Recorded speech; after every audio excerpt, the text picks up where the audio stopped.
Afternoon दोस्तों, स्वागत है आप सभी का एक बार फिर से LNIS के हिंदी यूट्यूब चैनल पर। और दोस्तों हम कंप्लीट एथिक्स आपके लिए लेके आए हैं यूपीएससी मुख्य परीक्षा का GS paper 4 ethics integrity and aptitude. और कल हमने एथिक्स का सिलेबस डिस्कस किया था और एथिक्स जो पेपर है जीएस पेपर 4 ये इसकी क्या क्या इंपॉर्टेंस है, यानी कि किस किस पेपर में ये और भी हेल्प करता है, ये सब कल हमने डिस्कस किया था। आज हम दोस्तों कुछ ऐसे टॉपिक डिस्कस करने वाले हैं जिनको एथिक्स को ना विधिवत रूप से स्टार्ट करने से पहले कुछ बेसिक्स हैं जो एटलीस्ट आपको पता होना चाहिए। अब ये कुछ तो ऐसे हैं जो डायरेक्टली सिलेबस में मेंशन्ड है, जैसे कि मूल्य, वैल्यूज। कुछ ऐसे हैं जो डायरेक्टली मेंशन तो नहीं है सिलेबस में, बट इनका जो जानकारी है इनडायरेक्टली अगर हम देखें तो ये हमारे सिलेबस में मेंशन्ड है। जैसे हम सबसे पहले वैल्यूज की बात करें तो देखिए सिलेबस, पहला टॉपिक ही देखिए सिलेबस का, कल हमने सिलेबस डिस्कस किया था। देखिए मानवीय मूल्य, ह्यूमन वैल्यूज पहला।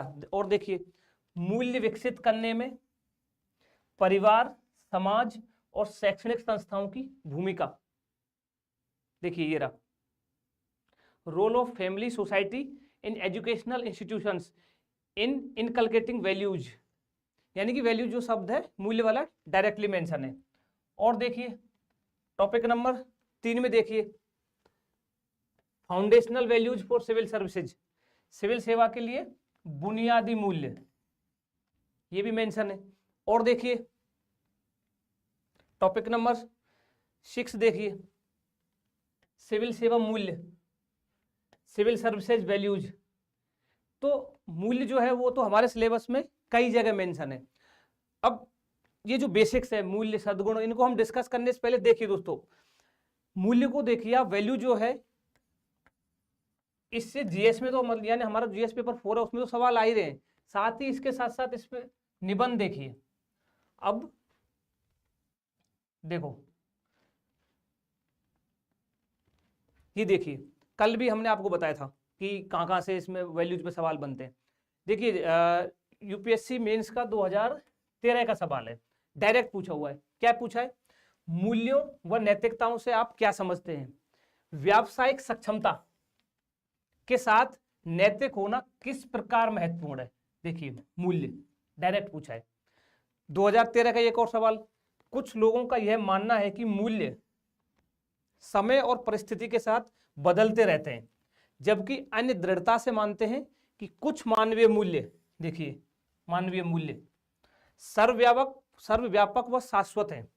इस संबंध में आप अपनी धारणा हेतु तर्क प्रस्तुत कीजिए। ये सवाल पूछे हुए डायरेक्ट है, ये तो डायरेक्ट है बिल्कुल मूल्य पे। और देखिए अगला, 1 सेकेंड, ये देखिए 2017 का सवाल है, हमारे एथिक्स में पूछा हुआ है। वर्तमान समय में नैतिक मूल्यों का संकट, वैल्यूज क्राइसिस, सदजीवन की संकीर्ण धारणा से जुड़ा है, विवेचना कीजिए। 2020 का सवाल है, देखिए सामयिक इंटरनेट विस्तारण ने सांस्कृतिक मूल्यों के एक भिन्न समूह को मनासीन किया है जो प्राय परंपरागत मूल्यों से संघर्षशील रहते हैं, विवेचना कीजिए। देखिए परंपरागत मूल्य, ट्रेडिशनल वैल्यूज और कल्चरल वैल्यूज, इस पे सवाल पूछा है। यानी कि वैल्यूज से डायरेक्टली इनडायरेक्टली जीएस पेपर 4 जो है वो तो सिलेबस में मेंशन है तो पूछेगा ही, बट इसको ऐसे में इंपॉर्टेंस देखो, हमने कल भी ये डिस्कस किया था। ये निबंध देखो, कल ये हमने आपको बताया था, देखो 2019 का है। मूल्य वे नहीं है जो मानवता है, बल्कि वे है जैसा मानवता को होना चाहिए। वैल्यूज बस डायरेक्ट निबंध पूछा है। अब जब तक सपोज कीजिए आपको वैल्यूज मूल्य क्या है ये कंसेप्ट ही नहीं पता होगा तो ये ऐसे आप शुरुआत भी नहीं कर पाओगे। दूसरा देखिए, अतीत मानवीय चेतना तथा मूल्यों का एक स्थायी आयाम है, ये भी डायरेक्ट पूछा है मूल्यों से। और देखिए मूल्यों से वंचित शिक्षा जैसी अभी उपयोगी है, व्यक्ति को अधिक चतुर शैतान बनाने जैसी लगती है। निबंध डायरेक्ट पूछे हुए हैं, ये तो वैल्यूज पर है। अगला देखिए इनडायरेक्टली, देखो 2018 का निबंध है, एक अच्छा जीवन प्रेम से प्रेरित तथा ज्ञान से संचालित होता है। अब डायरेक्टली नहीं है मूल्य, बट इनडायरेक्टली देखो प्रेम क्या है, मूल्य तो है एक, प्रेम एक पारिवारिक मूल्य, मानवीय मूल्य भी कह सकते हैं, है ना।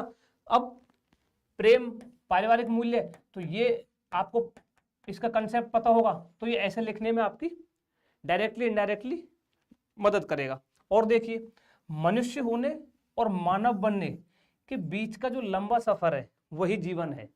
अब ये वाला जो ऐसे 2020 में पूछा है निबंध, अब ये क्या कह रहा है भाई, मनुष्य से मानव बनने का जो सफर है वो, अब मनुष्य से कोई मानव बनेगा तो उसमें अहम भूमिका किसकी होगी, मूल्यों की।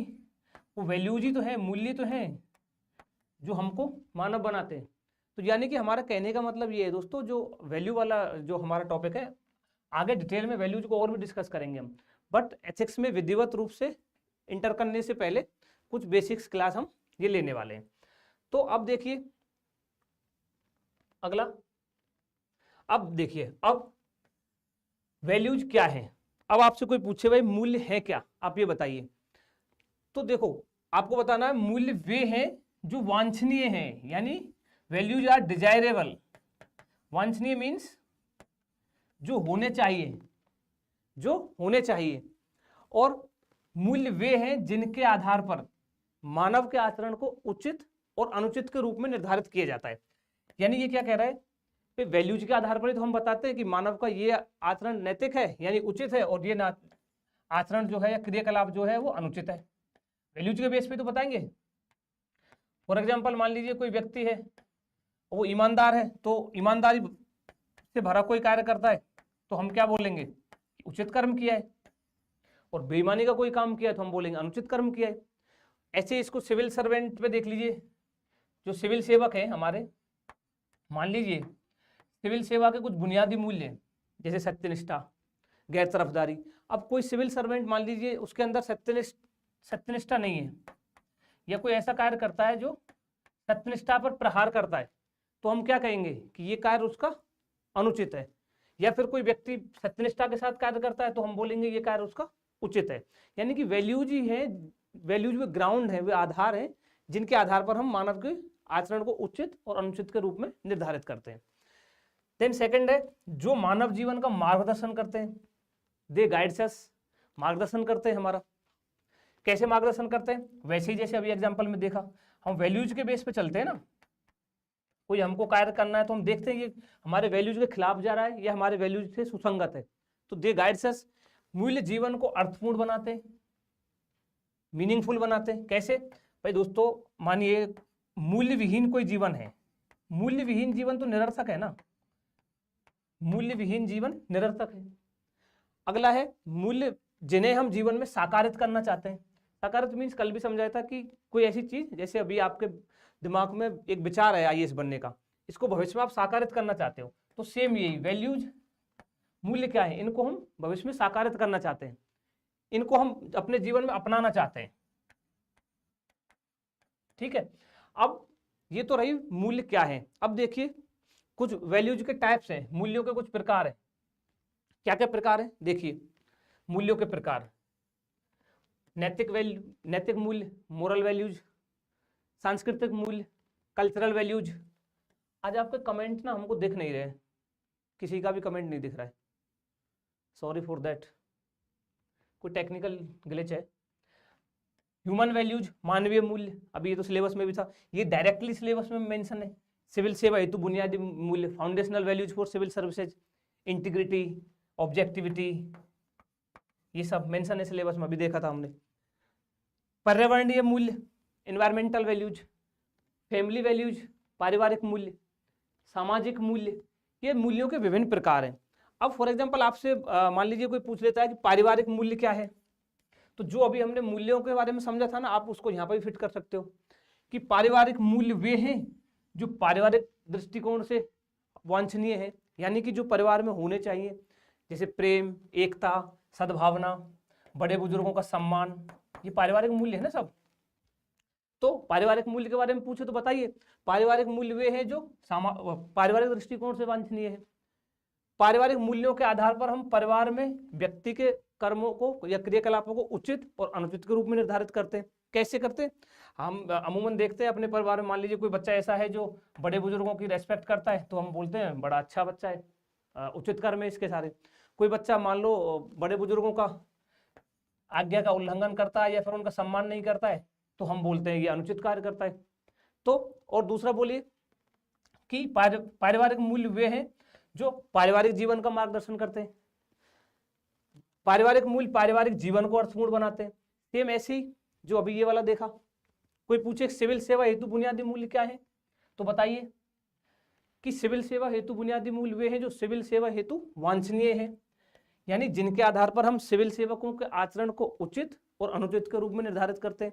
अभी देखा था सत्यनिष्ठा, गैर तरफदारी, ये सब ऑब्जेक्टिविटी, वस्तुनिष्ठता, इनके आधार पर हम डिसाइड करते हैं ना सिविल सेवक का आचरण उचित है या अनुचित है।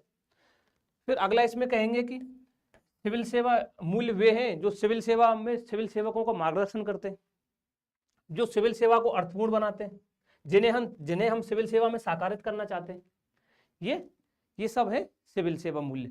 तो ऐसे किसी भी मूल्य के बारे में अगर पूछे तो हम जो हमने ये मूल्य वाला समझा है, वैल्यूज क्या है, उसी से बना के आप लोग ये लिख सकते हो। ठीक है, अब मूल्यों के प्रकार के बाद देखिए, अगला देखिए सद्गुण, ये लिखा। अब आप इसको पढ़िए कि उचित कर्मों के लगातार अभ्यास से मनुष्य में एक विशेष प्रकार का नैतिक गुण विकसित होता है जिसे सद्गुण कहते हैं। ठीक है, दूसरा कह रहा है कि अनुचित कर्मों के लगातार अभ्यास से मनुष्य में एक विशेष प्रकार का अनैतिक गुण विकसित होता है जिसे दुर्गुण कहते हैं। ठीक है, हो सकता है समझ में नहीं आया हो, तो देखिए इसको समझो। देखिए ध्यान से समझना दोस्तों, जो मानव के क्रियाकलाप है, इसको वाइट कर लेते हैं, 1 सेकंड। जो मानव की क्रियाकलाप है, मानव के क्रियाकलाप या मानव के जो आचरण है, मानव के क्रियाकलाप, ठीक है, सामान्यतः भाई हम इनको भाई उचित के रूप में निर्धारित करते हैं और अनुचित के रूप में निर्धारित करते हैं कि कौन सा कर्म उचित है और कौन सा कर्म अनुचित है। सामान्यतः यही करते हैं। एक तीसरा और भी होता है, हम डिस्कस करेंगे, यानी कि ये नैतिक है, ये अनैतिक है, ये निर्नैतिक भी होता है, वो हम नेक्स्ट क्लासेज में देखेंगे। अब हम मानवीय क्रियाकलापों को उचित और अनुचित के रूप में निर्धारित करते हैं। अब निर्धारित करने के जो आधार है, ग्राउंड्स क्या हैं, वो हम नेक्स्ट क्लासेज में डिस्कस करेंगे कि ये कौन बताएगा कि ये कर्म उचित है, ये कर्म अनुचित है, डिटर्मिनेंट्स क्या होंगे, वो हम डिस्कस करेंगे, अगली क्लासेज में आएगा। इधर बस इतना समझिए, मानव के जो क्रियाकलाप है, कुछ को उचित, कुछ को हम मानते हैं अनुचित। अब मान लीजिए कोई व्यक्ति उचित कर्मों का लगातार अभ्यास कर रहा है, ठीक है, कंटिन्यूअस प्रैक्टिस कर रहा है उचित कर्मों की। अब उचित एक इधर अनुचित कर्मों का लगातार अभ्यास कर रहा है, लगातार प्रैक्टिस कर रहा है। तो लगातार अभ्यास जब हम किसी कर्म का करेंगे, लगातार प्रैक्टिस करेंगे, तो उससे क्या होगा, उससे आदत डेवलप होगी, वो हैबिट बन जाएगा, वो हमारी आदत में आ जाएगा, आदत। और दोस्तों आदत से फिर क्या बनेगा, वो चरित्र बन जाएगा, आदत से चरित्र बन जाएगा। ऐसे इधर होगा, यानी कि अगर उचित कर्मों का लगातार अभ्यास करोगे तो वो आदत बन जाएगी, और आदत क्या बन जाएगा, चरित्र बन जाएगा। सेम अगर अनुचित कर्मों का लगातार अभ्यास करोगे तो वो क्या, आदत बन जाएगा, और आदत से चरित्र बनेगा। इतना आया। देखिए अब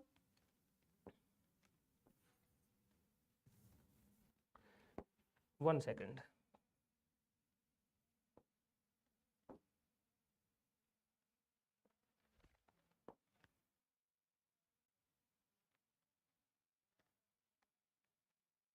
देखिए क्या देखा हमने,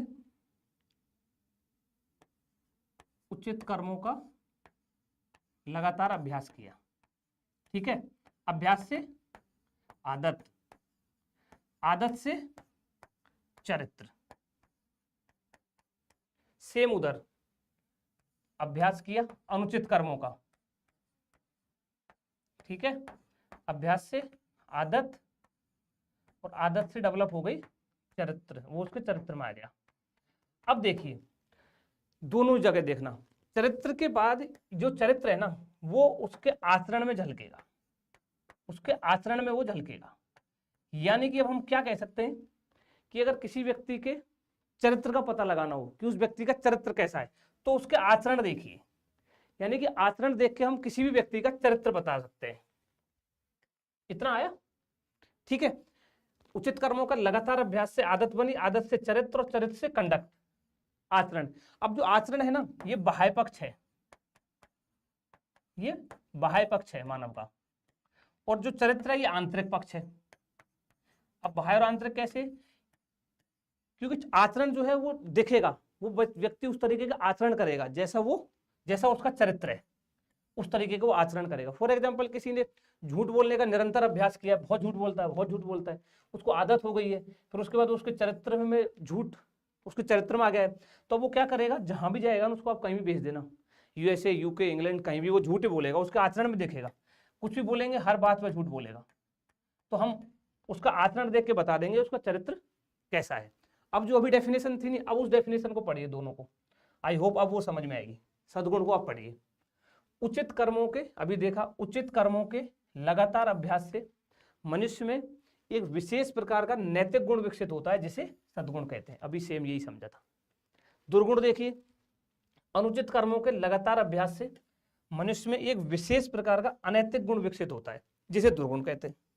ये अभी यही समझा इस वाली स्लाइड में, देखिए ये रहा, ठीक है।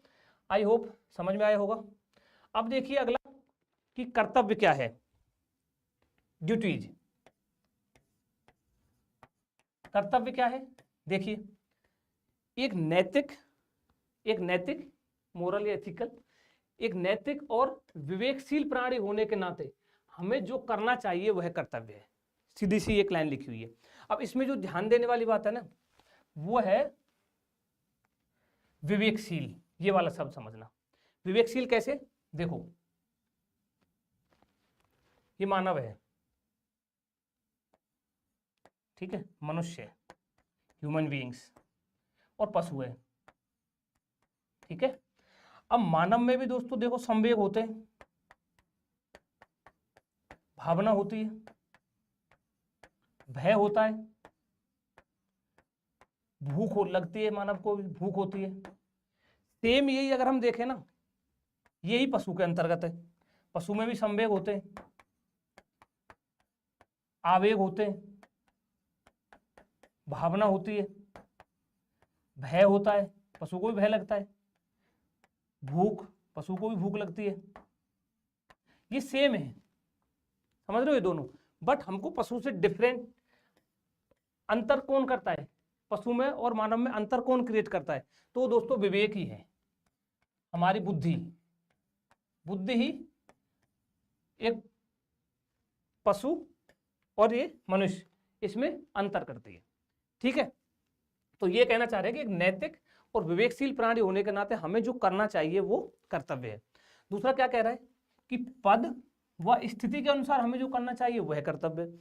इसको आप ऐसे समझो, पद व स्थिति को, फॉर एग्जाम्पल मान लीजिए आप सेलेक्ट हो गए और किसी डिस्ट्रिक्ट के एसपी लगे हुए हो, पुलिस अधीक्षक, तो उस पद और स्थिति के अनुसार आपका क्या कर्तव्य है, भाई आपके डिस्ट्रिक्ट में लॉ एंड ऑर्डर मेंटेन रहे,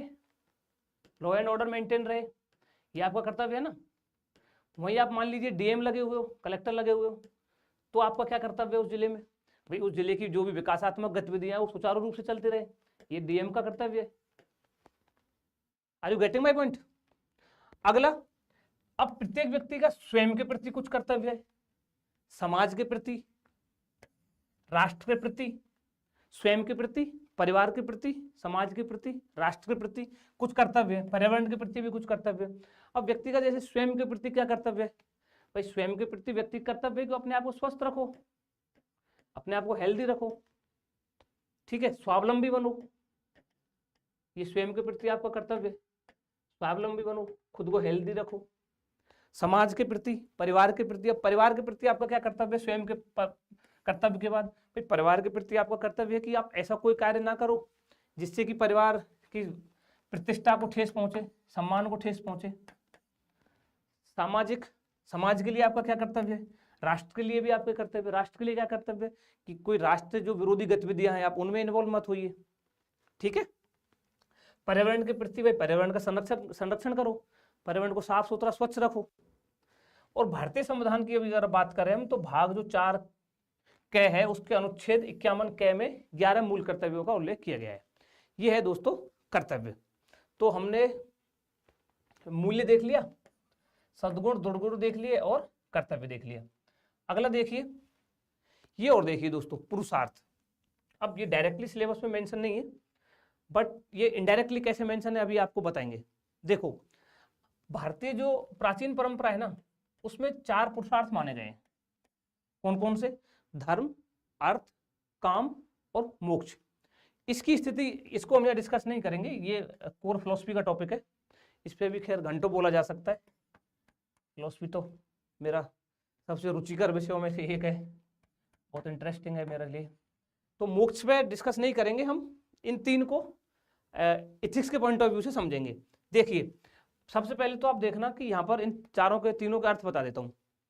धर्म को ना यहाँ पर आप ध्यान रखना, यहाँ पर हम जब भी धर्म की बात कर रहे हैं ना तो ये याद रखना हम यहाँ पर धर्म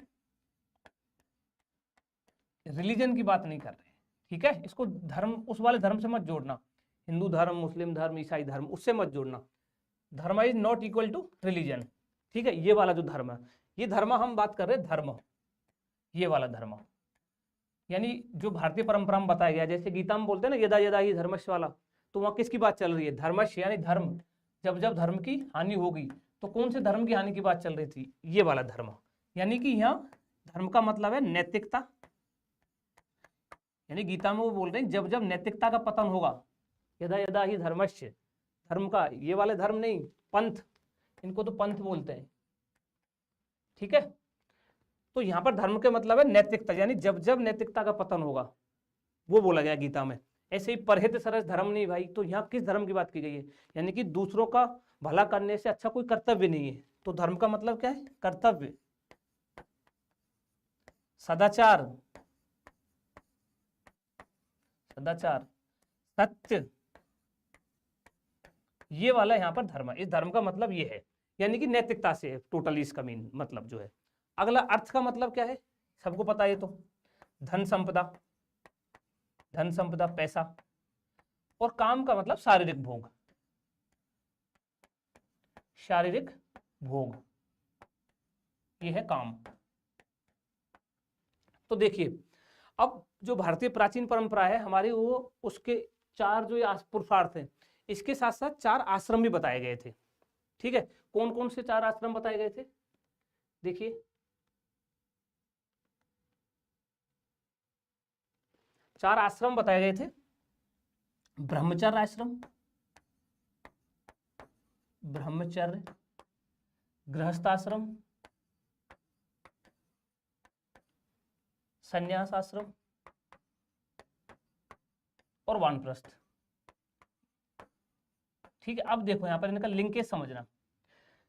जो 4 आश्रम थे, इन आश्रम का पुरुषार्थ से जो क्या लिंक है, देखो दोस्तों, जो ब्रह्मचर्य वाला काल होता है, यानी कि गृहस्थावस्था है, उसमें प्रवेश से पहले का जो समय है, तो उसमें बताया गया था कि उस समय बच्चों को धर्म की शिक्षा दी जानी चाहिए, धर्म की, यानी कि उनको नैतिकता की शिक्षा दी जानी चाहिए, ऐसा बताया गया था। और जब वो गृहस्थ आश्रम में प्रवेश कर जाए तो उसको बताना चाहिए कि जो अर्थ का अर्जन है वो अधर्म से नहीं करे, अर्थ का अर्जन वो अधर्म से नहीं करे, यानी कि धर्म का पालन करते हुए, यानी नैतिकता का पालन करते हुए, धर्म यानी नैतिकता का पालन करते हुए वो अर्थ का अर्जन करे, ऐसा बताया गया था। और काम को भी वो संयमित रूप से शारीरिक भोग करे। Are you getting my point, समझ रहे हो ना, ये बताया गया था। तो अब आप देखोगे ना, अभी हम डिस्कस कर रहे थे सिलेबस में जो पहला पॉइंट देखा था, जो पहला सिलेबस था हमारा, पॉइंट था सिलेबस का, देखो ये वाला, उसमें क्या मेंशन है एक बार देख लो, ये रहा, मूल्य विकसित करने में परिवार, समाज और शैक्षणिक संस्थाओं की भूमिका। ये क्या कह रहा है, इनडायरेक्टली यही तो कह रहा है, यानी कि जो शिक्षण संस्थाओं या उनका कार्य है कि यानी गृहस्थ आश्रम में प्रवेश करने से पहले उसको धर्म की शिक्षा दी जाए, मूल्य विकसित किए जाए उसके अंदर, कि इनडायरेक्टली ऐसे लिखा हुआ है। तो अब इसको देखो, गृहस्थ आश्रम से पूर्व का जो समय है ब्रह्मचर्य आश्रम, उसमें नैतिकता की शिक्षा दी जानी चाहिए। और फिर जैसे ही गृहस्थ आश्रम में प्रवेश हो तो अधर्म का सहारा ना लेते हुए या धर्म का सहारा लेकर वो अर्थ का अर्जन करे। ये नहीं कि ये इनके इन प्रकार जैसे तैसे करके बस पैसा कमाना, ये उद्देश्य नहीं होना चाहिए। और काम को वो संयमित रूप से करे। अब इसकी इंपॉर्टेंस आप समझना दोस्तों। आप फॉर एग्जांपल आप बताइए कोई ऐसा समाज है, खुद ही बताइए आप, जिसमें अर्थ को वरीयता दी जाती है। ये वाला जो पक्ष है ना, धर्म नैतिकता वाला जो पक्ष है, इसको गौण कर दिया गया है और उसको शिक्षा, उसको बढ़ा, उसको जो उस समाज में जो महत्व दिया जा रहा है वो दिया जा रहा है अर्थ को, यानी कि पैसे को। और कैसे दिया जा रहा है? अधर्म से, यानी कि ये इन के प्रकार बस पैसा आना चाहिए और वो कैसे भी आए कोई मतलब नहीं है। वही काम को भी उतनी वरीयता दी जा रही है, अर्थ और काम को। तो ऐसे समाज में क्या होगा? डेफिनेटली करप्शन होगा, भ्रष्टाचार पनपेगा। तो अब आपसे कोई भी पूछे कि भ्रष्टाचार के कारण कहीं लिखने का आपको मौका मिले तो उसमें लिखना ये पॉइंट भी कि अर्थ और काम को, आज के समाज में अर्थ और काम को जो वरीयता दी जा रही है उसी को सर्वोपरि माना जा रहा है, वह भ्रष्टाचार का एक कारण है। दूसरा, काम को अगर बहुत ज्यादा वरीयता दे दी जाएगी तो महिलाओं का उत्पीड़न बढ़ेगा डेफिनेटली। समझ रहे हो? तो हमारी जो भारतीय प्राचीन परंपरा थी उसमें बताया गया था कि पहले नैतिकता की शिक्षा दी जाए, फिर धर्म का पालन करते हुए अर्थ का अर्जन किया जाए और संयमित रूप से काम जो शारीरिक सुख भोगे उनको भी जो व्यक्ति है वो भोगे। लेकिन आज के समय में क्या हो रहा है? अभी हमने बताया अर्थ और काम को ज्यादा वरीयता दी जा रही है। अब अगर इस तरीके से चलेंगे, ये जो पुरुषार्थ बताए गए थे, पहले नैतिकता की शिक्षा दी जाए फिर ये सब समझाया जाए, तो इससे क्या होगा? व्यक्ति की शारीरिक संतुष्टि भी हो जाएगी और मानसिक संतुष्टि भी हो जाएगी। बट इसको अगर गौण कर दोगे तो शारीरिक संतुष्टि तो आपको इससे मिल जाएगी अर्थ और काम से, लेकिन मानसिक संतुष्टि नहीं मिलेगी। इसके बहुत सारे एग्जाम्पल आप अपने आसपास भी देख सकते हो। कई फैमिलीज है जो भी आपको मिलेंगे, खूब ठीक ठीक स्थिति है, खूब पैसा है, पैसे की कोई कमी नहीं है, लेकिन मानसिक संतुष्टि नहीं है। कुछ दिनों बाद खबर आती है कि सुसाइड कर लिया, जबकि सब कुछ था, पता लगा सब कुछ, खूब पैसा था, खूब पैसा जितना हो सकता है। ठीक है, तो ये पुरुषार्थ है। आई होप ये भी आपको समझ में आया होगा। अब देखते हैं दोस्तों अगला, अब ये वाला टॉपिक देखते हैं।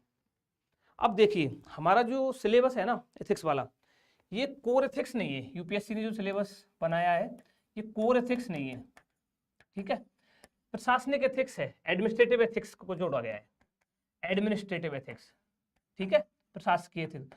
तो अब प्रशासकीय एथिक्स है, एडमिनिस्ट्रेटिव एथिक्स है, तो जो प्रशासनिक अधिकारी है यानी जिसकी आप तैयारी भी कर रहे हो, तो हमको ये पता होना चाहिए कि भाई प्रशासनिक अधिकारी की भूमिका कहाँ उभर कर सामने आती है। तो उसको समझने से पहले थोड़ा राज्य वाला कॉन्सेप्ट जो है, राज्य के जो आवश्यक अंग है ये डिस्कस करते हैं। देखिए राज्य के दोस्तों 4 आवश्यक अंग बताए गए। वैसे पॉलिटी में ये आप डिटेल में पढ़ोगे सब, बट फिर भी जितना एथिक्स के पॉइंट ऑफ व्यू से हमको इंपॉर्टेंस है उतना हम देख लेते हैं।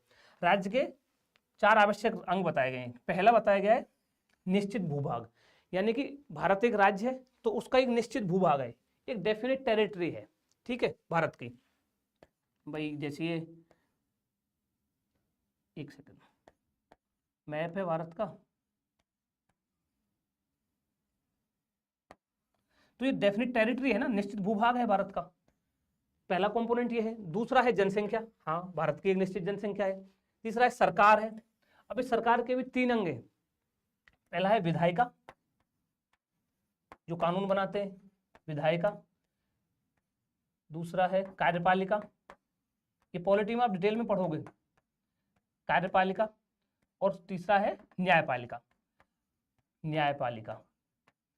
अब जो कार्यपालिका है ना, कार्यपालिका 2 तरीके की है, एक तो स्थायी कार्यपालिका और एक अस्थायी कार्यपालिका। अब जो अस्थायी कार्यपालिका है ना, इसमें मंत्री आते हैं दोस्तों, मिनिस्टर्स।